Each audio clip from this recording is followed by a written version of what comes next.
जय भीम दोस्तों। मैं हूं चरण सिंह और आज हम बात करेंगे अम्बेडकर राइटिंग्स एंड स्पीचेस के वॉल्यूम 2 की। उम्मीद है आपने पिछला वॉल्यूम का इंट्रोडक्शन देख लिया होगा, वॉल्यूम 1 का। तो आइए देखते हैं वॉल्यूम 2 में डॉक्टर अम्बेडकर क्या कहते हैं। जहाँ तक सेइंग की बात है, ये वॉल्यूम 1 के जैसा ही है। Doctor Ambedkar talks about the role of बुद्धिजीवी और intellectuals in the making of new India at that particular point of time. तो इसमें कुछ नया नहीं है, बस पॉइंट इतना ही था कि बुद्धिजीवी जो वर्ग है उसका बहुत ज़्यादा रोल होता है किसी भी कंट्री बिल्डअप के लिए। तो इसी बारे में डॉक्टर अम्बेडकर यहाँ पे बात करते हैं। जहाँ तक इसके पार्ट्स की बात है वॉल्यूम 2 के, तो basically it is divided into two parts. First is constitutional reforms, संवैधानिक सुधार, और सेकंड जो भाग है इसका, उसमें इकोनॉमिक जो प्रॉब्लम्स हैं उसके बारे में डॉक्टर अम्बेडकर लिखते हैं। ये बहुत इंपॉर्टेंट पार्ट है जिसमें डॉक्टर अम्बेडकर की 2 बुक पब्लिश हुई बेस्ड ऑन वॉल्यूम 2, जिसमें पहला हम देख सकते हैं साउथ ब्रो कमेटी के समक्ष दिया गया साक्ष्य। ये फर्स्ट चैप्टर है पार्ट 1 का। दूसरा जो चैप्टर है वो संघ बनाम स्वतंत्रता, that is federation versus freedom. ये वही बुक है डॉक्टर अम्बेडकर की, that is published on based on the chapter 2 of volume 2 in Hindi. Third chapter in the part 1 is सांप्रदायिक गतिरोध और उसके समाधान के उपाय। ये एक बहुत ही इम्पोर्टेंट टॉपिक है। अगर आज के टाइम में इसको हम कोरिलेट करके देखें तो आप पाएंगे कि इसकी कितनी ज़्यादा इम्पोर्टेंस है आज के टाइम को लेके। जहाँ तक कॉम्युनल जो डेडलॉक है, सांप्रदायिक जो गतिरोध है, वो कैसे अपने कंट्री को ड्राइव कर रहा है। Will discuss it later on. Fourth जो चैप्टर है पार्ट 1 का, वो है राज्य और अल्पसंख्यक, यानी कि स्टेट्स एंड माइनॉरिटीज़। ये डॉक्टर अम्बेडकर की एक बुक और है, states and minorities, what are their rights and how to secure them in constitution of free India। यानी कि इंडिपेंडेंट इंडिया में जब भारत गुलाम था, उसके बाद जैसे ही कॉन्स्टिट्यूशन ऑफ इंडिया बना, उसमें माइनॉरिटीज़ के जो राइट्स हैं उसको हम कैसे सिक्योर कर सकते हैं, किस तरीके से उनकी जो लाइफ से रिलेटेड जितनी भी फैसिलिटीज़ और फंडामेंटल राइट्स उसको हम कैसे सुनिश्चित करें, ये इनके बारे में बताते हैं इन बुक के थ्रू। तो ये भी संवैधानिक कॉन्स्टिट्यूशनल कॉन्स्टिट्यूशनल जो रिफॉर्म्स हैं उसके बारे में डॉक्टर अम्बेडकर लिखते हैं, और based on this particular thing this book is published. अगर हम पार्ट 2 की बात करें तो he talks about the economic problems which are arising during the that particular point of time. इसमें 3 पार्ट्स हैं। भारत में छोटी जोतों की समस्या और उसका निवारण। बेसिकली ये जो चैप्टर है deals with the agriculture problems of that particular time. छठे चैप्टर में बात करते हैं रसल की दृष्टि में सामाजिक पुनर्निर्माण। डॉक्टर अंबेडकर इस पर्टिकुलर चैप्टर के थ्रू अपनी कमेंट्री, अपने विचार रखते हैं। ये मिस्टर रसल थे जिन्होंने एक बुक लिखी थी, सोशल रिकंस्ट्रक्शन। डॉक्टर अंबेडकर उस बुक को पढ़ते हैं और उसमें अपने जो भी उनके कमेंट्स रहते हैं वो इस चैप्टर में अलाइन करते हैं, और लास्ट में है रेफरेंसेस। तो बेसिकली वॉल्यूम 2 में इतना ही है। और जैसा कि हमने पिछले वीडियो में भी डिस्कस किया था कि कुछ हमने कोर्स उसमें से लिए, कुछ पोर्शन लिया है इन लेक्चर्स में। तो आगे हम देखते हैं कि कौन कौन से जो पॉइंट्स थे वॉल्यूम 2 में जो रिलेटेड हैं अपने पार्ट 1 पार्ट 2 से। तो ये बात करते हैं संघ बनाम स्वतंत्रता की, फेडरेशन वर्सेस फ्रीडम। तो basically when the constitution was being framed by the draft committee, तो उसमें बहुत सारे जो पार्ट्स हैं वो अलग अलग कंट्रीज से लिए गए। I hope you know the parts which are being taken from other constitution of the countries. तो उस टाइम पे ऐसे 5 देश थे जिसमें ये संघ के बारे में बात की गई थी। तो ये संघ की जहाँ तक बात है, अपना जो कॉन्स्टिट्यूशन ऑफ इंडिया है और इंडियन पॉलिटी की जब हम बात करते हैं, राज व्यवस्था की जब हम बात करते हैं, तो इसके 2 पहलू होते हैं अपने पास। एक होता है फेडरल करैक्टर और दूसरा होता है यूनिटी और यूनिटरी करैक्टर। तो हमारी जो पॉलिटी है, हमारी जो राज व्यवस्था है, उसमें दोनों तरह के करैक्टर्स हैं, फेडरल और यूनिटरी। ठीक है, अगर हम यूनिटरी की बात करते हैं तो जैसे सुप्रीम कोर्ट हम देखते हैं अपने इंडिया का, एक ही अपेक्स कोर्ट है, सुप्रीम कोर्ट एक है, ये उसका पार्ट आ जाता है। और जो दूसरा है फेडरल करैक्टर, तो अपने अगर हम देखते हैं स्टेट्स जो जो गवर्नमेंट है वो बाई कैमरल है, अपने पास लोकसभा है सेंटर में, और जब हम स्टेट्स की बात करते हैं तो वहाँ पे स्टेट असेंबलीज हैं। तो ऐसे कुछ करेक्टर्स हैं अपने इंडियन पॉलिटी के, उसी से रिलेटेड ये संघ है। इस संघ को हम दूसरे तरीके से ना समझे तो बेसिकली उस टाइम पे 5 ऐसी कंट्रीज थी जिनके जो सरकार थी इसी से रिलेटेड रही है। वो हम देखते हैं United States of America, Switzerland, then Germany, Canada and Australia. अब हम बात कर रहे हैं छठे कंट्री की, छठे राज्य की, जो संघ से रिलेटेड रहेगा, और वो है अखिल भारतीय संघ। क्योंकि हम कॉन्स्टिट्यूशन ऑफ इंडिया उस टाइम लिख रहे थे, पॉलिटी के बारे में बात कर रहे थे, तो इन कंट्रीज से बहुत सारा कंटेंट लिया गया इनके कॉन्स्टिट्यूशन से, और उसको अकॉर्डिंगली अपने कंट्री के हिसाब से चेंज किया गया based on our needs, are population.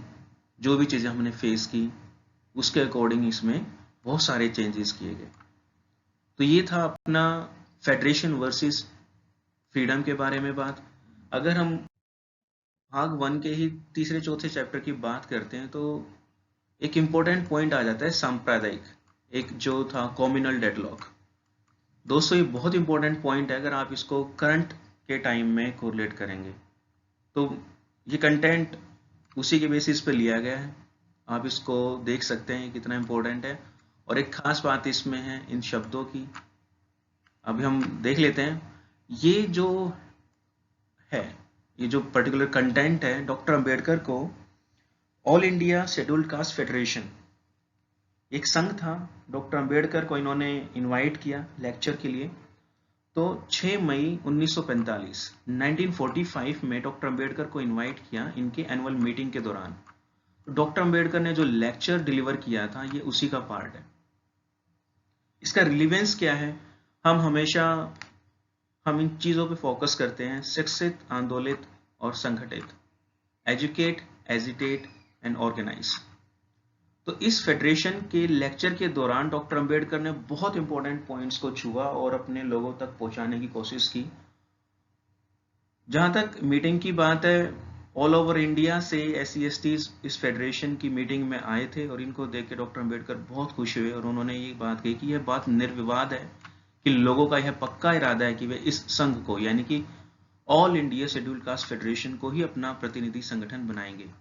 इस संघ का इतने कम समय में, क्योंकि बहुत कम समय में इसमें बहुत ज्यादा लोग जुड़े थे, जो विस्तार हुआ है उसका तब तक अनुमान नहीं किया जा सकता जब तक कि हमारे संगठन के मार्ग में आने वाली जबरदस्त कठिनाइयों को भली प्रकार न समझ लिया जाए।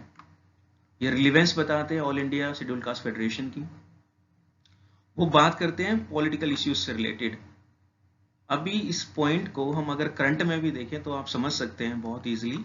अन्य राजनीतिक संगठनों के कुछ ऐसे एजेंट हैं जो हमारे लोगों को झूठे प्रलोभन देकर, उनसे झूठे वायदे करके और झूठे प्रचार से उन्हें फुसलाते रहते हैं। यह हमारे अपने ही लोगों की अज्ञानता है, जो उस संकट काल को नहीं जानते जिसे हम रह रहे हैं, और वे यह भी नहीं जानते कि हमारे राजनीतिक उद्देश्यों की पूर्ति के लिए संगठन का कितना महत्व है।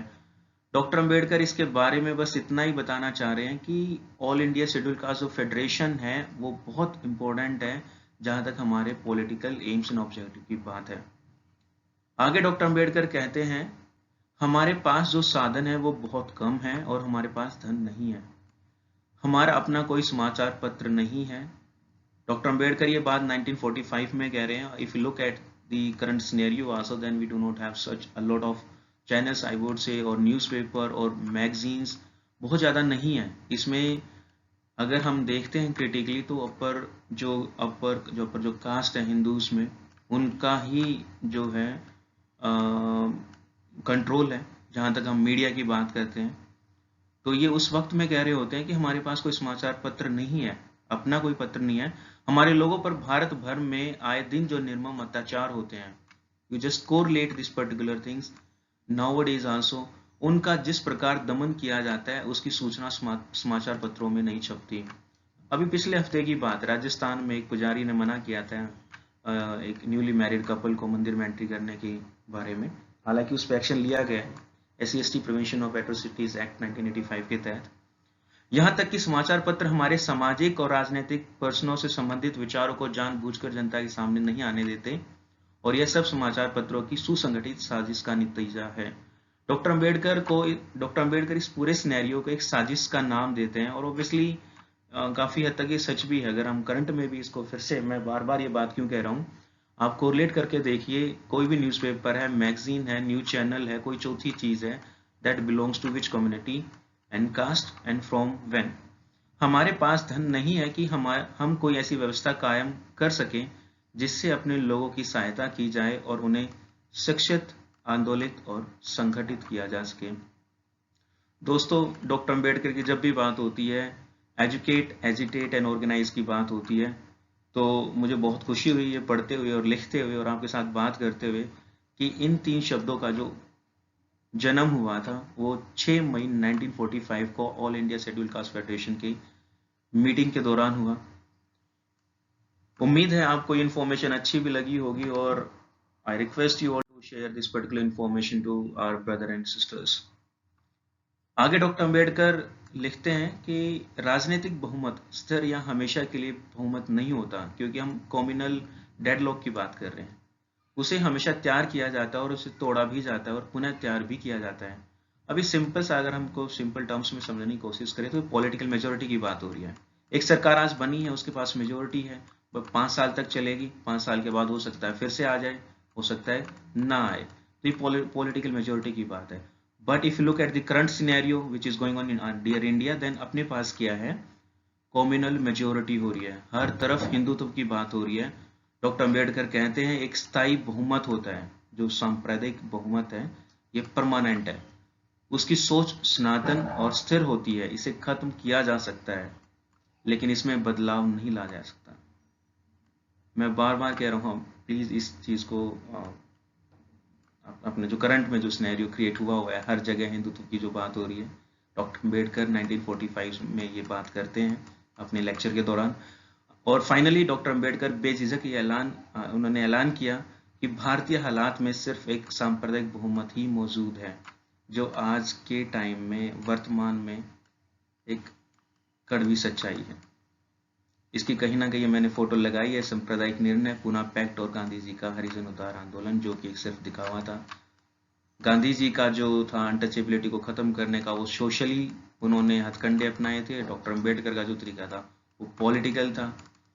तो हम देख सकते हैं कि सोशल ग्राउंड्स पे कहाँ तक अनटचेबिलिटी खत्म हुई है, जो रिसेंट अभी इंसिडेंसेस हुए हैं राजस्थान में या कहीं और, तो ये इसी से रिलेटेड रहा है।